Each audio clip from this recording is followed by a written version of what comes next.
बिस्मिल्लाहिर्रहमानिर्रहीम, अस्सलाम वालेकुम। माई सेल्फ खिज़र अहमद उसामा और आप देख रहे हैं एनके प्रिपरेशन का YouTube channel. Student, last session में हम बात कर रहे थे विंडोज़ 10 और 11 के फीचर्स के बारे में कि उनके फीचर्स क्या हैं, कैसे वो विंडोज़ जो है बाकी जो विंडोज़ उससे पहले वाले वर्जन हैं उनसे कैसे बेहतर हैं, क्या फीचर्स ऐड किए गए, क्या इंप्रूवमेंट्स ऐड की गई, किस तरह से उनका स्ट्रक्चर है और कौन कौन से उसके जो फीचर्स हैं वो बाकियों से मुमताज़ होते हैं।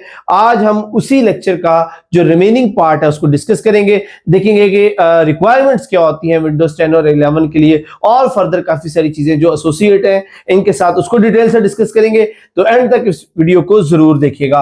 तो स्टार्ट करते हैं। सबसे पहले देख लेते हैं जी विंडोज 10 को इंस्टॉल करने के लिए या एग्जीक्यूट करवाने के लिए आपको सिस्टम की रिक्वायरमेंट क्या होनी चाहिए। उसमें अगर आप देखिए आपका प्रोसेसर जो है वो 1 गीगाहर्ट्ज या उससे, ये याद रखिए ये मिनिमम स्पेसिफिकेशन है, मतलब इससे कम पे जो विंडो 10 है या 11 है वो ऑपरेट नहीं होगी, बट इससे ऊपर आप जितना जाएंगे उतना ही बेहतर होगा। तो प्रोसेसर जो है 1 गीगाहर्ट्ज या उससे ज्यादा होना चाहिए और ये दोनों सूट्स के लिए है, चाहे वो 32 बिट का वर्जन हो या 64 का, मिनिमम 1 गीगाहर्ट्ज चाहिए। रैम की बात करें तो 32 बिट के लिए 1 GB, 64 के लिए 2 GB। स्टोरेज जो है वो कम से कम 16 GB रिक्वायर होती है इसके लिए। और अगर आप बात कर ले 64 बिट के लिए, 64 बिट सिस्टम के लिए, तो उसके लिए 20 GB। ग्राफिक्स की बात करें तो डायरेक्ट 9 या लेटर होना चाहिए और दोनों के लिए सेम ही है। डिस्प्ले एटलीस्ट जो है वो 800x600, दोनों के लिए ये मिनिमम रिक्वायरमेंट्स है। अगर इससे कम होगी स्पेसिफिकेशन तो विंडो 10 या 11 जो है वो ऑपरेट नहीं हो पाएगी। इससे ऊपर वाली जो है वो मिनिमम जो है वो रिक्वायरमेंट्स आपको चाहिए होंगी। इसी तरह विंडो 10 11 की बात कर लें, उसके लिए जो वो प्रोसेसर जो है वो थोड़ा सा ज्यादा बेहतर चाहिए है, यानी कि उसके अंदर 1 गीगाहर्ट्ज प्लस 2 प्लस कोर्स और 64 बिट का जो है वो सेटअप चाहिए है। 4 GB रैम, 64 GB की स्टोरेज चाहिए विंडोज 11 को। सिस्टम फ्रेमवेयर जो है वो UEFI या सिक्योर बूट होना चाहिए और TPM2 मॉडल होना चाहिए। ग्राफिक्स के लिए DirectX 12 और डिस्प्ले जो है वो एटलीस्ट 9 इंच विद HD 720, क्योंकि इसके जो फीचर्स हैं 11 के वो 10 से ज्यादा बेहतर हैं। ये उनकी रीजंस लिखी हुई हैं कि इन रीजंस की वजह से इसके जो फीचर्स है ज्यादा बेहतर होने की वजह से इसकी रिक्वायरमेंट, ऑपरेशनल रिक्वायरमेंट जो है वो थोड़ी सी ज्यादा है इसके विंडोज 10 की निस्बत। आप कंपैटिबिलिटी चेक करने के लिए विंडो अगर आप इंस्टॉल करने जा रहे हैं, कंपैटिबिलिटी चेक करना चाहते हैं, तो माइक्रोसॉफ्ट जो है एक पीसी हेल्थ चेक के नाम से एक ऐप जो वो प्रोवाइड करती है, जो आप अगर अपने पीसी पर रन करें तो वो आपके पीसी की हेल्थ के बारे में, उसकी स्पेसिफिकेशंस के बारे में आपको बता देगी। उससे आपको आइडिया हो जाएगा कि आप अपने पीसी पे विंडो 10 या 11 ऑपरेट कर सकते हैं या नहीं कर सकते। एडिशंस की बात कर ले, वर्जन्स की बात कर ले विंडोज 10 की, तो विंडोज 10 के जो है वो 6 वर्जन हैं। होम वर्जन है जिसके अंदर जनरल कंज्यूमर जो है उसको अप्लाई कर सकते हैं, जिसमें कोर फीचर्स होते हैं, कोर्टाना है, एज है, विंडोज हेलो है। प्रो वर्जन की बात कर ले वो स्मॉल बिजनेसेस जो है वो इसको जो है वो इस्तेमाल करते हैं, जिसमें होम प्लस बिट लॉकर है, remote desktop, Hyper V domain join वगैरह के ऑप्शंस अवेलेबल है। प्रो फॉर वर्कस्टेशन की बात करें तो हाई एंड पीसीज इस्तेमाल करते हैं। एंटरप्राइज की बात करें तो लार्जर ऑर्गेनाइजेशन, एजुकेशन की बात करें स्कूल एंड एकेडमिक्स वाले, और एस मोड जो है वो सिक्योरिटी फोकस्ड होता है और ये इसमें सिर्फ वही ऐप जो है वो इंस्टॉल होती हैं जो माइक्रोसॉफ्ट ने दी है और एज इसका डिफॉल्ट ब्राउजर होता है और इसको आप चेंज नहीं कर सकते आउट ऑफ एस मोड से। तो ये विंडोज 10 के जो एडिशन है। इसी तरह अगर विंडो 11 की बात कर ले तो जो विंडो 11 के जो एडिशन है वो भी बेसिकली 6 ही हैं। Home, pro for work station, enterprises, education, और इसके जो एस वर्जन है उसको SE कहा गया है, जो लो कॉस्ट एजुकेशन इसका मॉडल है। इसकी ये जो बेसिक की फीचर्स जो है वो इसके अंदर ये वाले इन्वॉल्व होते हैं। तो ये दोनों के 6 वर्जन जो है वो हमने यहाँ पर डिस्कस किए। अब आ जाते हैं जी विंडो 11 के स्टार्टअप के बारे में। विंडो 11 का जो स्टार्टअप है उसमें जो बेसिक 2 चीजें UEFI या बायोस, उनमें क्या फर्क है, उस मॉडर्न प्रोसेसेस में क्या डिफरेंस है, उसके जो फीचर्स हैं वो किस तरह से वेरी करते हैं। सबसे पहले इंटरफेस की बात करें तो जो बायोस लेक्सी है वो 16 बिट का इंटरफेस होता है, जबकि UEFI जो लेटेस्ट विंडो 11 में है उसमें 34/64, 32 या 64 बिट का जो है वो इंटरफेस होता है। पार्टीशन की बात करें MBR 2 TB इसकी मैक्सिमम लिमिट है बायोस की, बट इसके बात करें यूईएफआई की तो 9.4 ज़ीटाबाइट जो है वो इसकी लिमिट है। Boot speed definitely BIOS slow होती है, यूएफआई तेज है। सिक्योर बूट जो है वो बायोस में अवेलेबल नहीं है, जबकि यूएफआई में वो मौजूद है। ड्राइवर्स की बात करें तो ऑप्शनल्स होते हैं रोम्स के अंदर, जबकि इसके अंदर यूएफआई डेडिकेटेड ड्राइवर्स होते हैं। नेटवर्किंग की बात करें तो इसमें बायोस में अवेलेबल नहीं होती। और फर्दर जो है वो इसके अंदर यूएफआई के अंदर बिल्ट इन होती है। ग्राफिक यूजर इंटरफेस की बात करें तो बायोस में टेक्स्ट बेस होता था, जबकि यूएफआई में ये ग्राफिकल बेस है। यहाँ पे boot process step by step लिखा है कि जब आप पावर ऑन करते हैं तो यूएफआई जो फर्मवेयर है वो हार्डवेयर को इनिशिएट करता है। सिक्योर बूट जो है वो उसको चेक करता है, सभी उसके जो सॉफ्टवेयर के लाइसेंस है उनको चेक करता है, हार्डवेयर के लाइसेंसेस को चेक करता है। देन बूट मैनेजर जो है वो एक्टिवेट होता है और विंडोज लोडर जो है वो देन ऑन होता है और जो कर्नेल वर्जन है उनको अपलोड करता है, एचसीएल को अपलोड करता है, सारे ड्राइवर्स को जो अपलोड करता है। उसके बाद कर्नेल जो वो इनिशिएट होता है, नोट्स कर्नेल एक्सी ये वाली फाइल इनिशिएट होती है। उसके बाद smss.exe जो सेशन मैनेजर है वो यूजर को अपलोड करता है, यूजर की सेटिंग जो है उसको अपलोड करता है। देन लॉगिन स्क्रीन जो है वो अपलोड होती है और देन यूजर का सेशन जो है वो स्टार्ट हो जाता है, जिसके बाद यूजर जो है वो लॉगिन पासवर्ड एंटर करके अपना जो सेशन है उसको स्टार्ट कर लेता है। तो ये बूट सीक्वेंस है विंडोज 11 का। अच्छा जी, उसके बाद अब हम बात करते हैं कि इसका जो लेटेस्ट मॉडल है जिसको हम हाइब्रिड बूट कहते हैं, जो एक फास्ट स्टार्टअप प्रोवाइड करता है। उससे क्या मुराद है? तो a feature that combines cold boot and hibernation for the faster startup, यानी कोल्ड बूट और हाइबरनेशन को अगर कंबाइन करके ये फीचर जो है फास्टर स्टार्टअप जो प्रोवाइड करता है। कैसे काम करेगा? Shut down with the fast startup on, यानी कि जब आप शट डाउन करने लगते हैं तो फास्ट स्टार्टअप को ऑन रखते हुए शट डाउन करें। Windows log of all user, जैसे शट डाउन करेंगे विंडोज जो वो सभी यूजर से लॉग ऑफ कर जाएगी, कर्नेल सेशन जो वो हाइबरनेट कर जाएगा और उसके बाद जो सिस्टम है वो पावर ऑफ कर देगा। अब जब आपने फास्ट स्टार्टअप को ऑन करके शट डाउन किया होगा तो जब आप दोबारा उसको ऑन करेंगे तो यूएफआई इनिशियलाइज करेगा तमाम हार्डवेयर को, बूट मैनेजर लोड होगा, जो हाइबरनेशन फाइल है उसको रीड करेगा, कर्नेल सेशन रिस्टोर होगा और लॉगिन स्क्रीन जो वो अपीयर होगी ज्यादा फास्ट और ज्यादा क्विकली। यानी कि अगर आप फास्ट स्टार्टअप ऑन करते हुए सिस्टम को रीस्टार्ट करते हैं तो देन आपका जो बूट है वो ज्यादा तेजी से लो हो जाएगा। एडवांटेजेस क्या है? बूट टाइम जो है वो रिड्यूस हो जाता है, एप्लीकेशन जो है वो जल्दी जो है वो फास्टर जो है वो रिस्पॉन्ड करती हैं। बट डिसएडवांटेजेस क्या है? ये एक शट डाउन नहीं होता, बल्कि आप इसको कह सकते हैं कि वो हाइबरनेट कर जाता है, सिस्टम प्रॉपरली शट डाउन नहीं होता। चेंज हार्डवेयर में कॉज प्रॉब्लम, यानी कि इस कंडीशन में अगर आप फास्टर स्टार्टअप ऑन करके शट डाउन करते हैं, जैसे हमको मैंने बताया कि ये प्रॉपर पावर ऑफ सिस्टम नहीं होता, वो हाइबरनेट कर जाता है। और इस सूरत हाल में अगर आप उसका हार्डवेयर चेंज करते हैं तो there must be a problem और डिस्क स्पेस जो है वो इस्तेमाल करता है, क्योंकि आप हाइबर फाइल जो है उसके अंदर मजीद ऐड हो जाती हैं। ओके जी, फर्दर मूव करते हैं तो हमारे पास आ जाती है विंडोज की फाइल सिस्टम। कितनी तरह की फाइल सिस्टम जो है विंडो हैंडल करती है? तो एनटीएफएस जो फाइल सिस्टम है वो 10 और 11 दोनों सपोर्ट करती है, जो सिस्टम की ड्राइव्स और इंटरनल स्टोरेज को हैंडल कर रही होती है। आरईएफएस जो है वो प्रो वर्क स्टेशन और सर्वर, जो विंडो 10 का सर्वर और प्रो वर्क स्टेशन वर्जन है वो सपोर्ट करता है। विंडो 11 का भी यही वर्जन उसको सपोर्ट करता है। ये हाई अवेलेबिलिटी ऑफ डाटा के लिए इस्तेमाल की जाती है। EXFAT जो फाइल है ये भी दोनों सपोर्ट कर लेते हैं, FAT32 भी दोनों सपोर्ट करते हैं और फैट फाइल सिंपल जो है वो भी दोनों सपोर्ट करते हैं। तो बेसिकली इन दोनों विंडोज में ये 5 तरह की फाइल्स जो है उस जो है वो यूज होती हैं। अच्छा जी, उसके बाद हम आ जाते हैं जी एडवांस फाइल सिस्टम की तरफ। एडवांस फाइल सिस्टम REFS की तरफ। अब REFS क्या होता है? Resilience file system. ये क्या होता है? A newer file system designed for maximum data availability, integrity, especially on large volumes। कि आपके पास अगर बड़े वॉल्यूम्स की हैवी फाइल्स आ जाती हैं, उसकी फौरी अवेलेबिलिटी और उसकी इंटेग्रिटी को सस्टेन करने के लिए जो है वो रेजिलियंस फाइल सिस्टम जो वो इस्तेमाल किया जाता है। इसके फीचर्स क्या है? फर्स्ट फीचर जो इसका main feature that is integrity.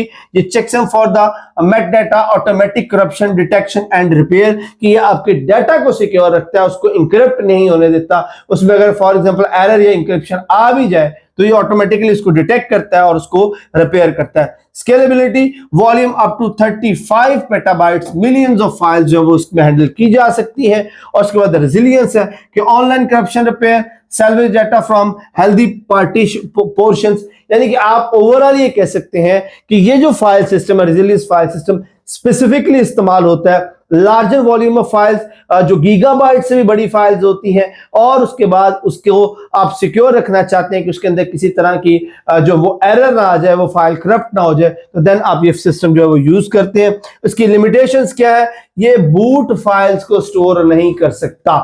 सबसे बड़ी इसकी लिमिट यही है कि विंडोज की जो बूट फाइल्स हैं उसके लिए आप इसको इस्तेमाल नहीं कर सकते। जनरल जो स्टोरेज वाली फाइल्स हैं, बाकी अदर फॉर्मेट वाली फाइल्स हैं, ये उनके लिए इस्तेमाल की जा सकती हैं। रिमूवेबल ड्राइवर्स जो है वो ये उनको भी सपोर्ट नहीं करता, कि जो रिमूवेबल डिवाइस हैं जैसे यूएसबीज वगैरह है वो उनको सपोर्ट भी नहीं करेगा। और जो फीचर्स हैं जैसे कि स्टोरेज स्पेसिस के लिए वो इसके अंदर जो वो अवेलेबल नहीं होते। और कंप्रेशन है कि no file level compression or encryption available, यानी कि ये बड़ी फाइल्स को मैनेज तो कर लेता है बट उसमें इंक्रिप्शन या कंप्रेशन की कोई फैसिलिटी अवेलेबल नहीं होती। अच्छा, उसके बाद आ जाते हैं जी एक्सटेंडेड फाइल एलोकेशन टेबल। अब एक्सटेंडेड फाइल एलोकेशन टेबल क्या है? A file system optimised for flash drives with support for large files and cross platform compatibility, के फ्लैश ड्राइव्स के लिए स्पेसिफिकली जो यूएसबीज है, फ्लैश ड्राइव्स है, उनमें अगर आप लार्जर फाइल्स सपोर्ट करवाना चाहते हैं तो उसके लिए हम एक्सटेंडेड फाइल एलोकेशन जो टेबल है उसको इस्तेमाल करते हैं।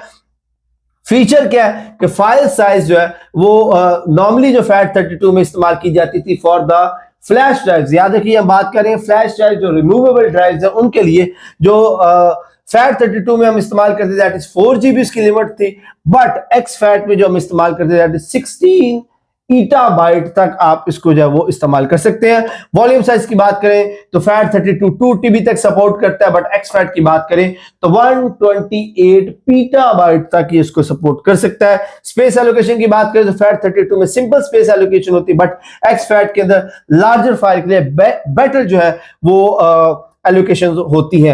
एडवांटेजेस क्या है एनटीएफएस फाइल के ऊपर? ये हमने बात की थी फैट और एक्सफैट के दरमियान। अब हम बात कर लेते हैं जो दूसरी most common use file type होती है दैट इज एनटीएफएस, उसमें और एक्सफैट में क्या डिफरेंस है? तो ओवरहेड की बात करें तो एनटीएफएस का ओवरहेड हायर है जबकि एक्सफैट का लोअर है, क्योंकि फाइल जो है बहुत बड़ी होती है।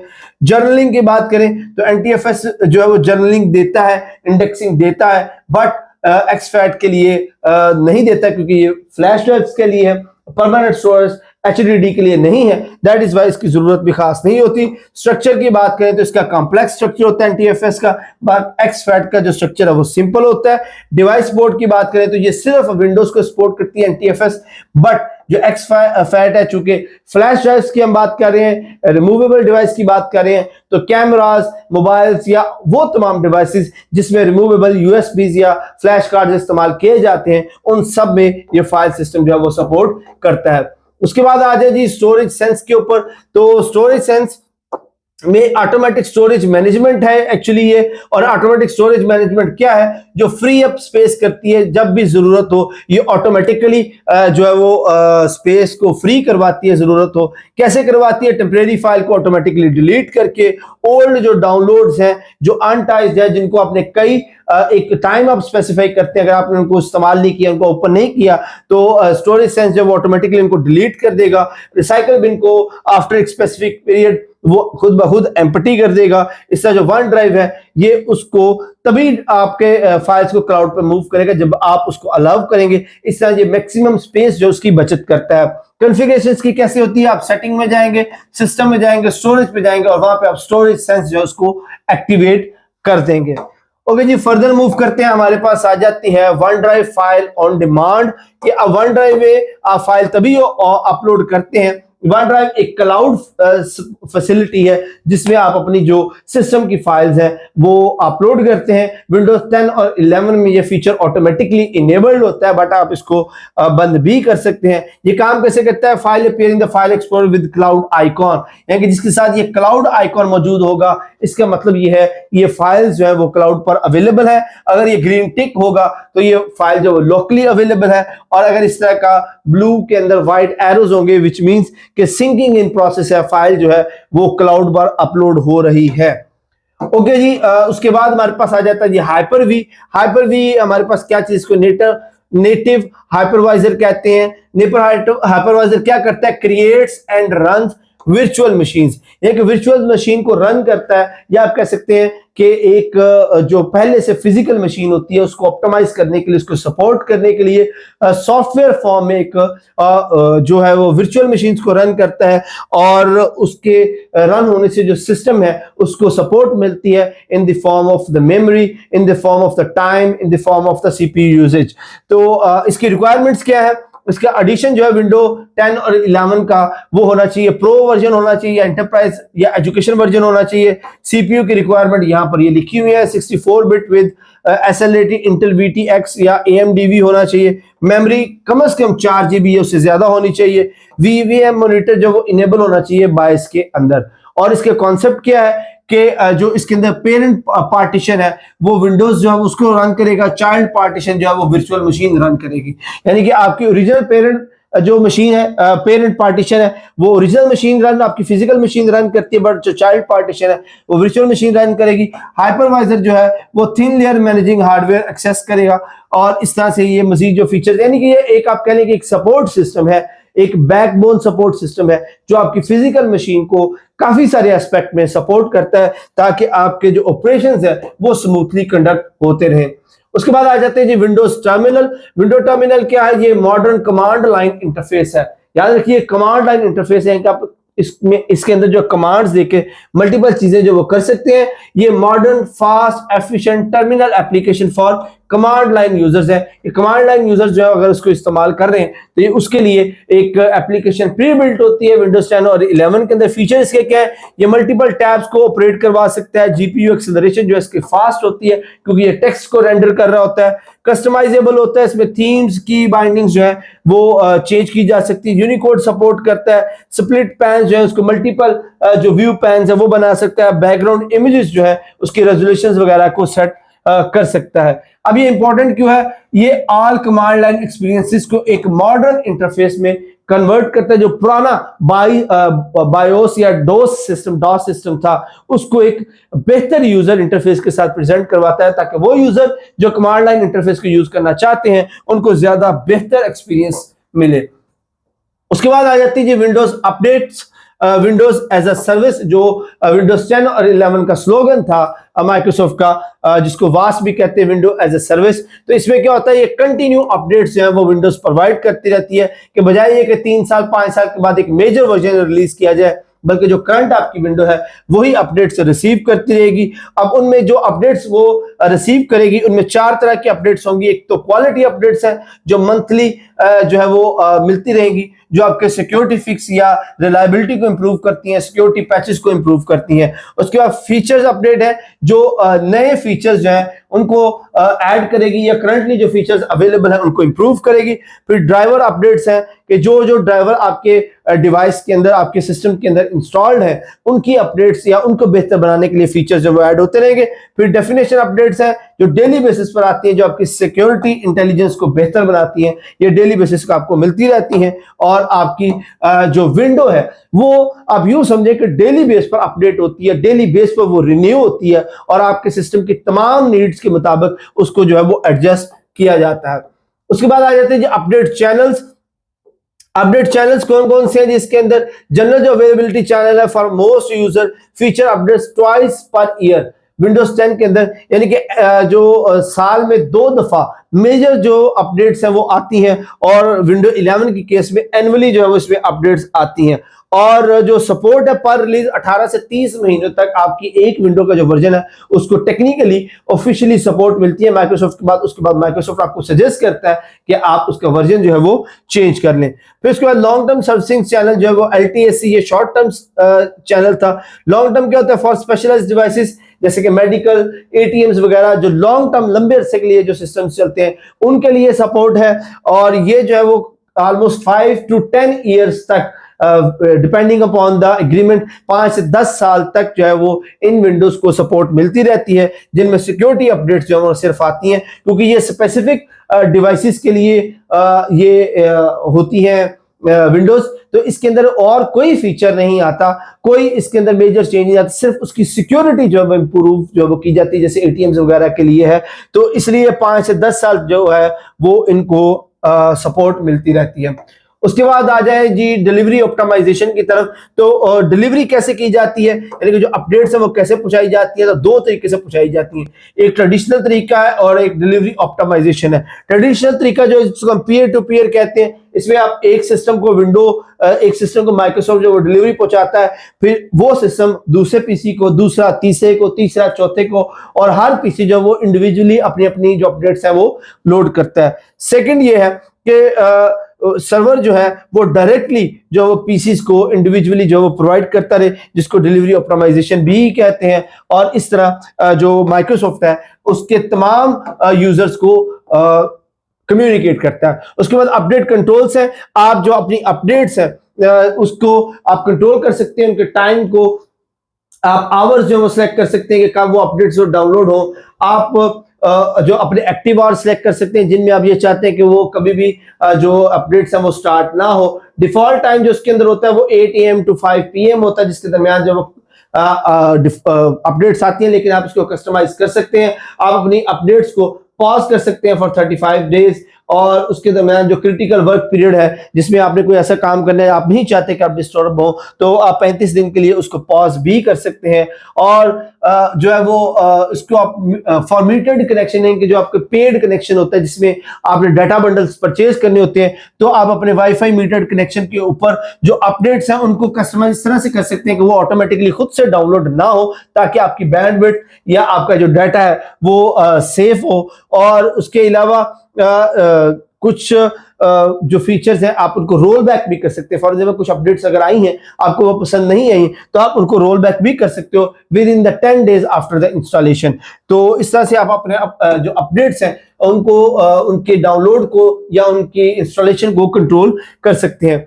उसके बाद नेटवर्किंग फीचर है। इसके काफी सारे जो नेटवर्किंग फीचर भी इनहैंस किए गए हैं, जैसे कि विंडो की जो ऑटोमेटिक कनेक्शन है, इसी तरह जो स्लीप मोड के दौरान जो आईपीज हैं वो एक्टिवेट रहती हैं, नेटवर्क के साथ कनेक्ट रहता है, और उसके दौरान नेटवर्क चूंकि कनेक्टेड है तो अपडेट्स या जो आपके नोटिफिकेशन है वो आप उनको रिसीव कर सकते हैं। उसके बाद हमारे पास आ जाते हैं वाईफाई एंड ब्लूटूथ के कनेक्शंस। इसके अंदर जो आप फीचर्स आप देख लेते हो, लेटेस्ट वाईफाई ब्लूटूथ के कनेक्शन जो है वो ऐड किए गए हैं। वाईफाई की अगर बात कर लें तो वाईफाई जो है इसका जो वर्जन इसके अंदर किया गया है वाईफाई 6 या 6E है, जो फास्टेस्ट लोअर लेटेंसी वाला वर्जन है। उसके बाद WPA3 है जो लेटेस्ट सिक्योरिटी स्टैंडर्ड है।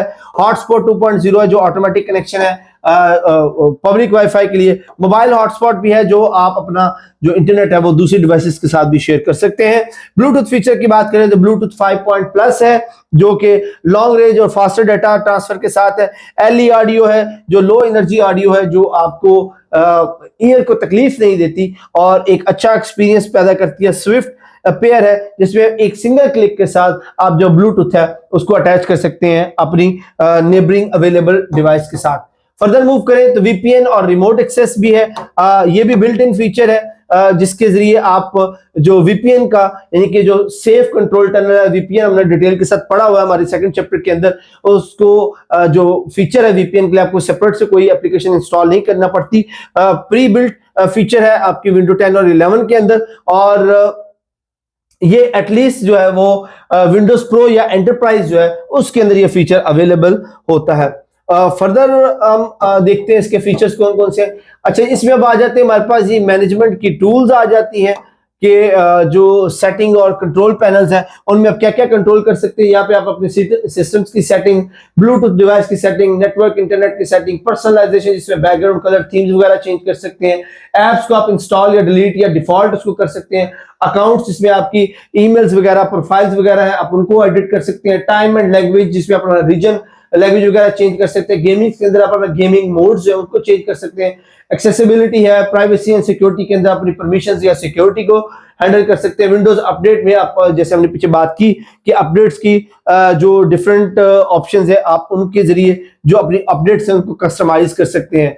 इस तरह कंसोल जो है मैनेजमेंट कंसोल, उसके अंदर एडमिनिस्ट्रेशन स्नैप इन्स भी मौजूद है, जिनको हासिल करने के लिए विंडोज प्लस आर टाइप करके जो अपना स्नैप इन है उस तक एक्सेस कर सकते हैं। कौन कौन से स्नैप इन मौजूद है यहाँ पर गिवन है, जैसे डिवाइस मैनेजर है जो आपके हार्डवेयर को मैनेज करता है, कंप्यूटर मैनेजर है जो आपकी कंबाइंड टूल है, हार्डवेयर और सॉफ्टवेयर दोनों को मैनेज करता है, डिस्क मैनेजमेंट आपकी जो पार्टीशन है उसको मैनेजमेंट करने के लिए इस्तेमाल होता है, इवेंट व्यूअर है जिससे आप अपने जो कंप्यूटर का जो लॉग है इवेंट लॉग है उसको एक्सेस कर सकते हैं, सर्विसेज है जिनमें आप सर्विसेज को कंट्रोल कर सकते हैं, group policy, local security policy, यानी कि आपके पास जो मैनेजिंग कंसोल है उसके अंदर विंडोज से रिलेटेड आपकी जो यूजर इंटरफेस से रिलेटेड या आपकी पॉलिसी से रिलेटेड तमाम इंफॉर्मेशन जो है वो आपके हाथ में होती है जिसको आप कंट्रोल कर सकते हैं। और इनको आप रन के जरिए डायरेक्ट, जैसे ये जो फाइल नेम लिखी हुई है, आप जो विंडो आर का जो रन कमांड है उसके जरिए भी इनको एक्सेस कर सकते हैं। उसके बाद विंडोज का पावर शेल आ जाता है। पावर शेल क्या है? ये ऑटोमेशन और कॉन्फ़िगरेशन मैनेजमेंट फ्रेमवर्क है जिसके फीचर्स क्या है, ये आपके जो ऑब्जेक्ट्स हैं या टेक्स्ट हैं या कोडिंग्स हैं उनको सिक्योर करता है, उनको हैंडल करता है ताकि एक स्मूथ वर्किंग प्लेस जो है वो आपको प्रोवाइड की जा सके। ट्रबल शूटिंग है जिसके अंदर अपने पीसी को आप रीसेट कर सकते हैं। For example you need to reset your PC, कोई इस तरह की प्रॉब्लम आ गई है या कोई ऐसी चीज आ गई जो आपको समझ नहीं आ रही है and you want to reset your PC, तो उसके लिए आप दो तरीके से इसको पीसी कर सकते हैं। एक ऑप्शन है कीप माय फाइल, जिसमें आपकी फाइल जो है वो डाटा जो है वो सेव रहेगा और आपका पीसी की जो सेटिंग है वो रीसेट हो जाएगी। सेकंड ये है रिमूव एवरीथिंग, उसमें जो आपका तमाम डाटा जो है, तमाम पर्सनल फाइल्स, तमाम जो सिस्टम्स की कस्टमाइजेशन है रिमूव हो जाएगी और बिल्कुल फ्रेश कॉपी जैसे विंडो की इंस्टॉल की होती है उस स्टेज पर पीसी चला जाएगा। आप इसको कैसे कर सकते हैं? आप सेटिंग में जाएंगे, अपडेट और सिक्योरिटी में जाएंगे, रिकवरी में जाकर वहां पर रीसेट दिस पीसी का ऑप्शन होगा जिसको आप क्लिक करके अपना जो पीसी है उसको रीसेट कर सकते हैं। अच्छा, उसके बाद कुछ और एक्सेस मेथड है जिसमें आप शिफ्ट रीस्टार्ट का बटन दबाकर भी लॉगिन स्क्रीन पर उससे भी आप रीसेट कर सकते हैं। सेटिंग, रिकवरी और एडवांस स्टार्टअप में जाकर भी आप रीसेट कर सकते हैं। तो काफी सारे ऑप्शंस हैं जिसकी मदद से आप अपने पीसी को ओरिजिनल कंडीशन पर लेके जा सकते हैं। अच्छा, उसके बाद सिस्टम रिस्टोर की अगर बात करनी हो, अब सिस्टम को कैसे रिस्टोर कर सकते हैं? ये सिस्टम की तमाम फाइल्स को रिस्टोर कर देगा उससे अर्ली स्टेज पर जिस पे वो था उस पर जाके वो उसको रिस्टोर कर देगा। तो जितनी उसमें नई इंस्टॉलेशन हुई है उसको रोल बैक कर देगा। आप उसको किस तरह से कर सकते हैं? आप सर्च करने क्रिएट अ रिस्टोर पॉइंट और उसके बाद ड्राइव को सिलेक्ट करें, कॉन्फ़िगर करें, सिस्टम प्रोटेक्शन को अनेबल कर दें और सिस्टम के रिस्टोर बटन को जो वो क्लिक करके पहले रिस्टोर पॉइंट को डेवलप करें कि किस रिस्टोर पॉइंट का बनाना चाहते हैं। उसके बाद जब कभी आपको जरूरत पड़ेगी आप जब उसको रोल बैक करेंगे तो वो उस रिस्टोर पॉइंट पर आपके सिस्टम रुक जाएगा जिस पे आपने उसका रिस्टोर पॉइंट जो वो जिस सेटिंग पे आपने वो रिस्टोर पॉइंट बनाया था। ओके जी, कमांड लाइन टूल्स की अगर बात करें तो ये कुछ टूल्स हैं कमांड लाइन जो इंटरफेस है उसके लिए, जिसमें आप ये कमांड्स दे के अपने जो सिस्टम है उसको जो वो मैनेज कर सकते हैं। फॉर एग्जांपल अगर एसएफसी की कमांड आप देखते हैं तो सिस्टम फाइल चेकर की ये कमांड है जो स्कैन करेगा, रिपेयर करेगा तमाम प्रोटेक्टेड फाइल्स को। डीआईएसएम की जो कमांड है डिप्लॉयमेंट इमेजिंग की कमांड है जो आपके सिस्टम की इमेजेस जो है उसको करेगा। इस चेक डिस्क और बीसीडी एडिट, ये जो आपका कमांड इंटरफेस है उसके थ्रू आप सिस्टम की जो ट्रबल शूटिंग है उसको परफॉर्म कर सकते हैं। उसके बाद ब्लू स्क्रीन ऑफ डेथ यानी कि बीएसडी एनालिसिस, जिसमें आपकी अक्सर जो स्क्रीन है वो ब्लू होके आपका सिस्टम जो वो क्रैश कर जाता है, तो उसमें जो स्टॉप कोड है ये आपके पास 5 तरह के स्टॉप कोड है जिसकी मदद से आप सिस्टम के इन सर्विसेज को दोबारा चेक कर सकते हैं।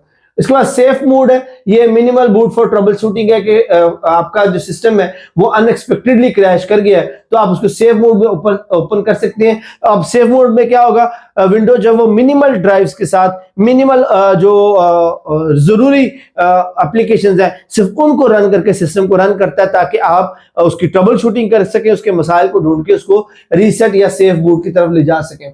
अच्छा जी, अब हम आ जाते हैं कंपैरिजन की तरफ।